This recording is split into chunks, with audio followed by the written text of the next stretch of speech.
Hi there, and welcome to this video on A-level biology for the AQA specification, focusing on the topic of biological molecules and in particular, water.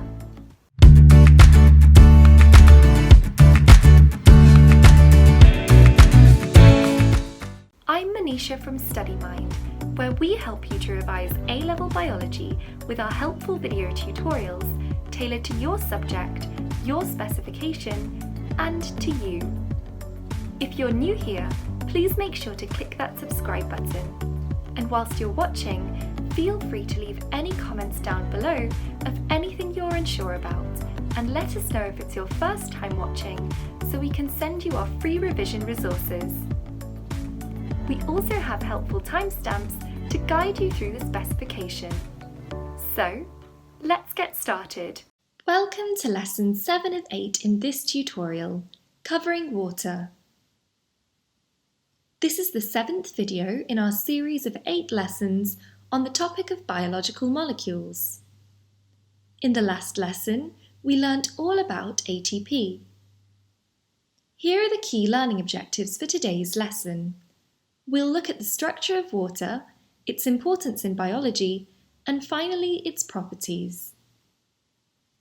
Here are the AQA specification points for this tutorial. Feel free to pause the video now and have a quick read through them before we begin. The first one is to look at water in biology. Water makes up about 80% of a cell's contents. It has both intracellular and extracellular functions. Water has some key functions. The AQA specification asks you to know 5 main ones, which are as a metabolite, as a solvent, LHC, which is latent heat capacity, cohesion, and SHC, which is specific heat capacity. There are 3 main things we have to consider here. We will look at chemical structure, polarity, and hydrogen bonding. The chemical formula for water is H2O. Water is made up of 1 atom of oxygen and 2 atoms of hydrogen, which are held together by covalent bonds. Water is a polar molecule. The electrons that are shared in the covalent bond between oxygen and hydrogen are unevenly distributed. Oxygen attracts the electrons more, giving it a partial negative charge, which then gives the hydrogen atoms a partial positive charge. Hydrogen bonds will form between water molecules due to its polarity. The partially positive hydrogens of one water molecule are attracted to the partially negative oxygen of another water molecule. Many of the special properties of water are a consequence of its ability to form hydrogen bonds. Now we will cover water as a metabolite. Let's look at the 5 biological functions. A metabolic reaction is a biochemical reaction taking place in living organisms in order to keep them alive. A metabolite is a molecule that takes part in a metabolic reaction. Water is a very important metabolite. It's often a reactant necessary to start a metabolic reaction and is often a byproduct of metabolic reactions. Water is a key metabolite in condensation and hydrolysis reactions. We learnt about an example of condensation in a previous tutorial. Multiple nucleotides can be joined together to form polynucleotides. This occurs through condensation reactions, in which water is released as a byproduct.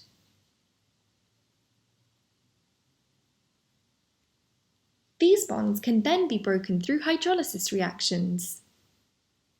Here's a nice summary of how water can be used in condensation and hydrolysis reactions. These reactions are all catalyzed by enzymes. Go the extra mile in the exam. There's no harm in writing 5 points if the question has 3 marks, unless of course they specify they only want 3 functions of water. Also, expand on your points. If you mention that it's a key metabolite in condensation reactions, it's useful to list some examples in order to gain full marks. Next, we will look at the importance of water as a solvent. Many biological molecules are polar or ionic. This means that they have some degree of electrical charge to them. In order for these molecules to function, they must be dissolved in a polar solvent. Polar molecules cannot dissolve in non-polar solvents. Many important biological molecules are either non-polar, polar, or ionic. Polar molecules can dissolve in polar solvents, but not in non-polar solvents. Ionic molecules will dissolve in polar solvents, but not in non-polar solvents. Water's polarity makes it a good polar solvent. It's a key solvent for many biological molecules. Many of the metabolic reactions will occur in water. For example, in sodium chloride, the positive Na+ will be attracted to the negative pole of the H2O, and the Cl- will be attracted to the positive pole, as shown in this diagram. Now let's look at the latent heat of vaporization of water. Most organisms require a specific temperature range in order for them to survive. Drastic changes in temperature can often be lethal, especially to very small organisms. Water has a high latent heat capacity. The strength of the hydrogen bonds results in this factor.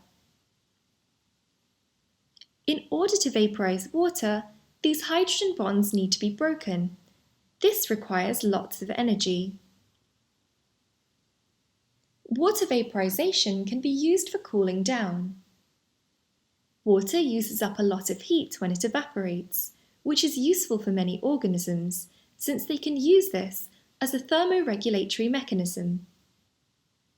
When organisms sweat or transpire, which is called sweating in plants, the vaporized water molecules will carry the heat away from the body. The water will absorb a lot of the heat when it evaporates. Now let's look at the cohesion between water molecules. Water's structure is shown here. Water molecules have a very strong cohesion. They are attracted to each other because of hydrogen bonds and are therefore very cohesive. Cohesion is the attraction between the same type of molecule. Water molecules have strong cohesion due to hydrogen bonding, as we've just seen. Cohesion enables water to flow and transport in many organisms. This strong cohesive property of water is very important for transporting substances in many organisms. For example, in the xylem of plants, cohesion enables water to move up in columns against the force of gravity. Cohesion also produces surface tension when water meets air. Small organisms use this fact in order to walk on water. Finally, we will cover the heat capacity of water. Specific heat capacity is the amount of energy in joules needed to raise the temperature of 1 kilogram of water by 1 Kelvin.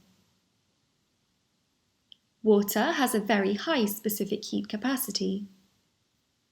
This means that a lot of energy is needed to change its temperature, so it usually has a reasonably constant temperature.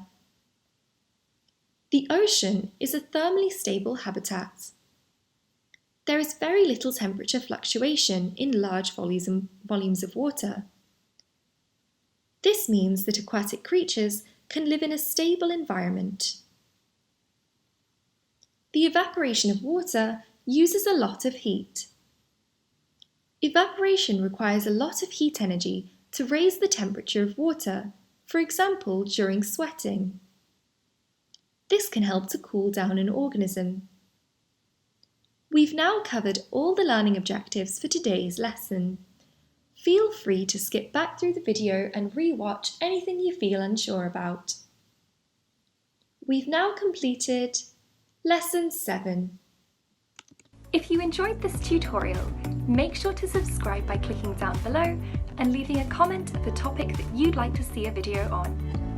Click here to watch the rest of our videos in our A-Level Biology series, or visit our website studymind.co.uk for past paper compilations by topic and specification.